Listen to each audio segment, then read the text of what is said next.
Ketul tu kenapa? Okey, ni saya nak jawab ni. Daripada Sazin Delima. Kenapa bila kita urut berketul? Okey, ketulan tu sebenarnya adalah kita punya otot. Cuma otot tu dia dah ada radang. Contoh, otot tu panjang. Bila ada radang, otot tu berketul dekat sini, otot tu jadi pendek. Okey, sebenarnya dia rata. Tapi bila otot tu dah ada radang, dia akan bergumpal, dia akan berketul macam ni. Sebab tu bila kita tekan, kenapa berbunggul? Sebab otot tu dia dah berketul, dia dah ada radang, dia dah memendek.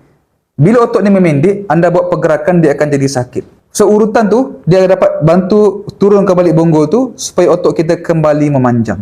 So, bila otot kita lembut, kembali memanjang, pergerakan akan makin lancar. Sebab tu, bila urut, jumpa bahagian berketul, yang berbonggol, yang sakit bila ditekan. Bila bahagian tu makin lembut, sakit akan makin kurang, anda tengok pergerakan akan makin lancar.